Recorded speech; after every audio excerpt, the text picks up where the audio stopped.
Menganyam sendiri bisa? Iya. Ini Pak, bahan dasar ini. Tapi ini untuk ini dibuat dari mesin. Jadi ini namanya whipping.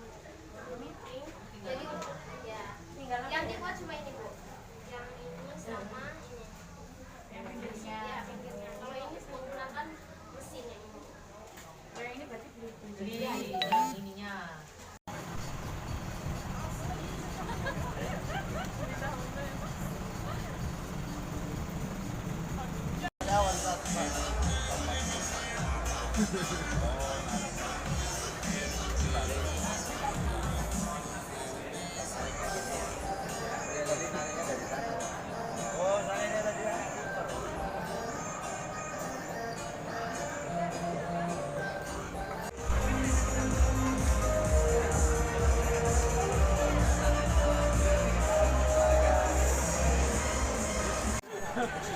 Oh.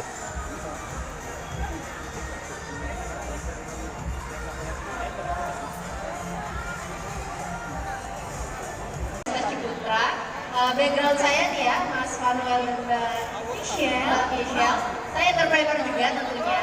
Kalau mau lihat salah satu produk bisnis saya ada di stand 67, namanya Manual. Diproduksi di daerah mana, Kak? Oh, di Malang. Di Malang ya? Ini berarti buatan dalam negeri. Ya, masih lokal. Masih lokal ya? Semoga ya, sama internasional ya. Ini tadi tak kira itu tahu enggak apa? Tak kira topi tadi. Saya kira topi, karena ini kalau bisa dibalik kan, ya? Nah, gini dari topi, cuma jangan. Sebenarnya sih ini multifungsi. Multifungsi. Apa aja ini coba? Orang-orang Eropa. Bonjour. Yes. Muncul mesin ya gitu pokoknya. Ya, Louis Vuitton. Di sini saya akan membawakan bisnis saya dengan brand Pakai Jumputan Official.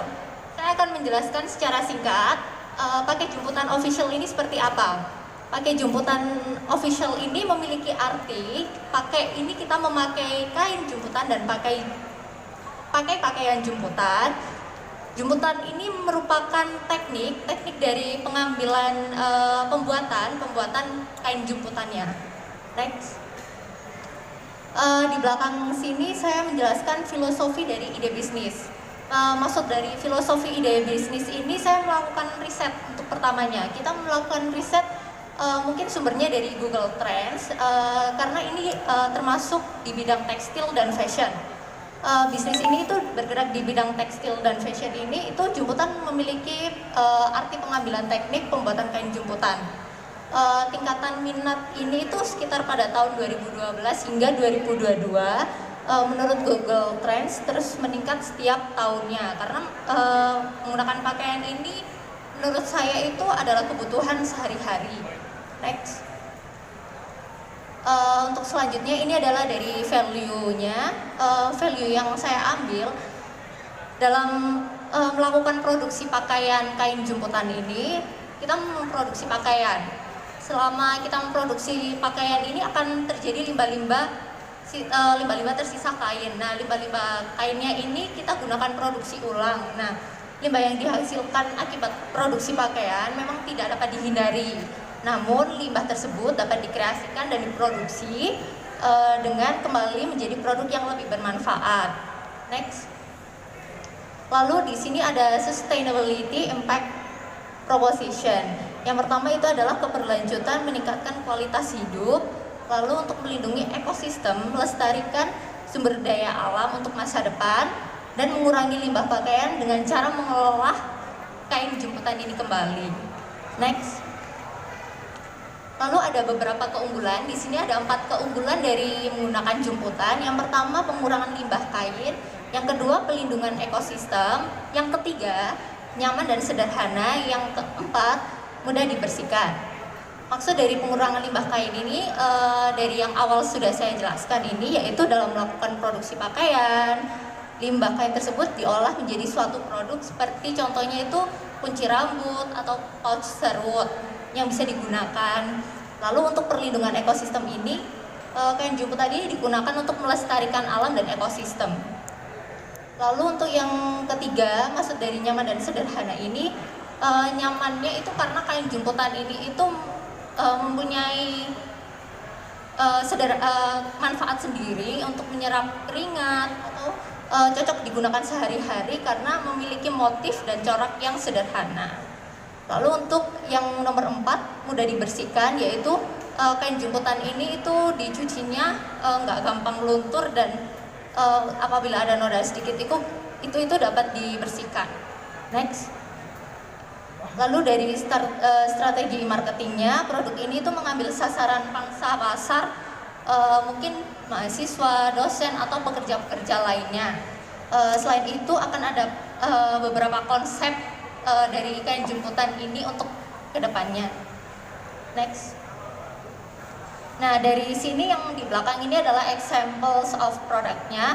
Jadi ini masih dalam bentuk foto produk kainnya. Untuk pakaian dan kunciran, posternya itu masih belum launching. Jadi yang pertama ada kain jemputan warna putih, lalu yang kedua ada kain jemputan warna hitam, lalu yang ketiga ada kain jemputan warna merah, dan yang keempat ada kain jemputan warna biru. Next. Terima kasih, saya kembalikan kepada Bu Yas. Dan ini kita lihat di sana ada banyak banget loh bisnis-bisnis yang diperkenalkan. Mulai dari bisnis pakaian, makanan, bahkan sampai kosmetik juga ada. Sensitivity to the need of others. Jadi teman-teman mesti sensitif, orang itu perlunya apa sih? Orang itu punya masalah apa sih? Itu yang pertama perlu dilatih sensitivitas kita terhadap hal seperti itu. Sehingga dari situ kita bisa melihat adanya peluang di mana kita bisa berpartisipasi untuk ambil bagian di dalam entah memenuhi kebutuhan atau memecahkan masalah. Itu yang pertama. Yang kedua adalah kreativitas untuk mencari solusinya. Jadi kalau ada kebutuhan, ada masalah, itu kita carikan solusinya. Nah, ini dicari dengan cara kreatif. Rekan-rekan sekalian, saya kira akan mahasiswa dari perguruan tinggi yang dibekali dengan berbagai macam keilmuan. Nah, dari situ teman-teman bisa memanfaatkan itu untuk mencari solusinya. Tapi solusi yang kayak apa nih? Nah, kata Pak Ciputra, solusinya itu harus solusi yang menarik bagi para calon pemakainya. Itu penting ya. Jadi kita itu bukan hanya sekedar kreatif-kreatifan gitu, nggak boleh. Tapi harus kreatif yang memenuhi termenarik. Istilahnya Pak Ciputra itu harus digandrungi oleh para calon pemakainya. Nah, kalau kita bisa menemukan itu, maka itu dinamakan sebagai inovasi, ya rekan-rekan sekalian. Itu yang kedua. Yang ketiga apa? Yang ketiga adalah mungkin mengadres sesuatu yang biasanya dilakukan oleh perguruan tinggi ini ya, dan sekolah-sekolah pada umumnya. Kita ini senang banget teori gitu ya. Jadi bikin teori ini, teori itu, kita belajar ini, belajar itu, tapi untuk entrepreneurship itu tidak cukup. Teori yang bagus, planning yang bagus, bisnis plan yang bagus, itu sangat penting. Ya, itu bukan berarti bahwa itu tidak penting. Itu sangat penting. Ilmu yang solid itu sangat penting. Tetapi kemampuan seorang entrepreneur adalah bukan hanya sekedar tahu, tapi juga bisa mengeksekusi di lapangan. Jadi apakah planning, bisnis plan yang rekan-rekan bikin itu bisa diaplikasikan nggak di lapangan? Karena katanya secanggih-canggihnya bisnis plan, itu pada waktu dilempar ke real world, itu biasanya selalu, ternyata tidak bisa 100% begitu ya, ada masalah macam-macam. Ada sebagian yang mungkin berupa dugaan-dugaan kita, ternyata salah. Sehingga kita mesti cukup agile nih, oke nih kalau ini nggak jalan terus kita mesti bagaimana nih? Nah, ini Anda mesti cari jalan begitu ya, cari cara untuk bagaimana memecahkan itu. Jadi itu adalah kemampuan yang ketiga, adalah kemampuan mengeksekusi di lapangan. Karena lapangan itu sangat tidak mudah. Nah, rekan-rekan sekalian, mudah-mudahan apa yang rekan-rekan dapat dari program ini selama 1 semester ini, mudah-mudahan intinya itu bisa ditangkap. Dan juga sebagai satu, 3 hal itu kan bukan hanya sekedar pengetahuan ya, itu satu habit ya, satu habit, baik habit berpikir maupun habit bertindak, pola pikir dan pola tindak. Itu tidak akan terjadi dengan serta-merta, itu sesuatu yang perlu dilatih. Jadi apa yang sudah dipelajari itu mesti diulang-ulang, dilatih, dicoba lagi, makin lama makin kita makin menjadi ahli dalam hal itu, sehingga apa yang dipelajari itu akan menjadi bagian dari diri kita. Nah, oleh sebab itu belajar entrepreneurship itu bukan learning about entrepreneurship ya, tapi pada akhirnya itu learning to become entrepreneurs, dan itu tidak mudah. Seringkali juga yang mengalahkan kita itu juga adalah faktor keinginan ya. Anda sudah ngerti kalau bikin bisnis ini begini caranya, kalau ini begitu caranya, cuman mau nggak bikin, berani nggak bikin, ya, dan berani menghadapi konsekuensinya nggak, itu tidak mudah.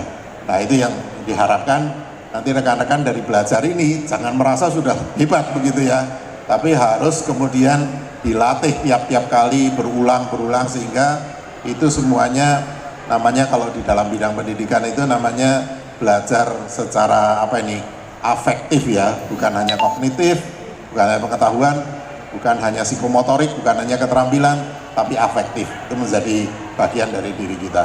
Jadi saya kira itu yang ingin saya sampaikan kepada rekan-rekan sekalian.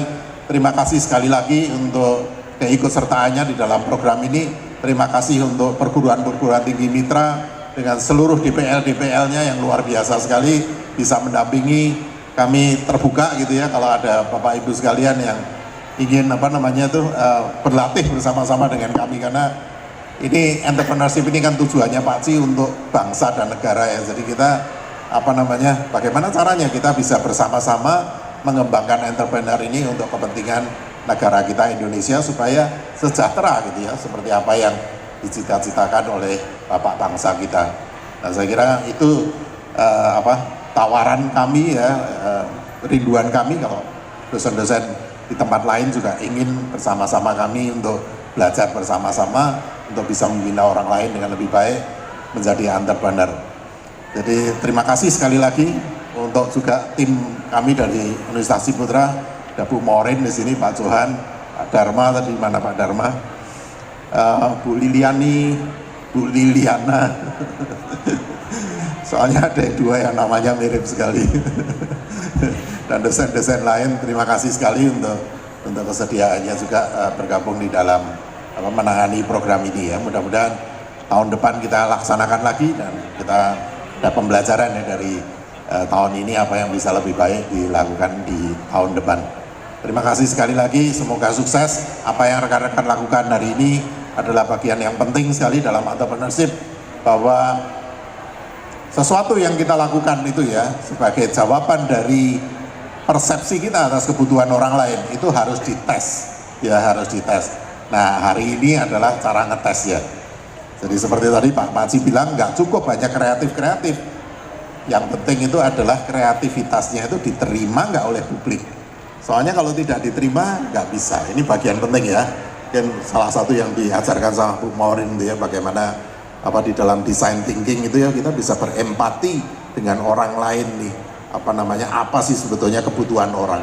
Itu yang seringkali paling sulit itu ya dalam entrepreneur itu, what people really want begitu, karena kita selalu mengasumsikan, oh itu kalau saya bikin ini orang pasti suka. Loh, bener nggak gitu ya, ayo dicek bener nggak. Itu yang selalu dilewati di dalam tahap-tahap entrepreneurship. Nah, itu sekarang sudah dapat pelajarannya, mari kita terapkan sambil belajar. Terima kasih Bapak Ibu sekalian, semoga sukses ini selama 2 hari ini, mendapat banyak masukan gitu ya, laku nggak laku, ya ini baru produk-produk pertama, yang penting nanti dapat banyak masukan dari dari calon-calon pembeli gitu ya. Teman-teman juga harus belajar nanya katanya ya, karena biasanya kalau orang ditanya, nih saya bikin ini nih enak nggak gitu, pasti jawabannya 90% bohong, bilang enak pasti gitu ya, tapi suruh beli mau nggak gitu ya. Waduh ya, itu mikir tuh mulai ya, kalau sudah beli sekali mau nggak beli kedua kali. Nah itu dikembangkan metode-metode seperti itu untuk memverifikasi ya, bener gak sih orang ini ngomong, karena dalam hal seperti ini nih katanya yaitu 90% apa yang ditanya itu selalu bohong gitu, soalnya sakno gitu. Ini orang ini sudah mahasiswa ini udah kerja keras gitu, mau dikomentari negatif gitu ya, tapi justru kita ini butuh komentar-komentar yang jujur, supaya kalau memang sesuatu itu ada yang kurang harus bisa kita perbaiki. Nah begitulah Bapak Ibu sekalian, Terima kasih dan kiranya Tuhan menyertai kita semua. Terima kasih.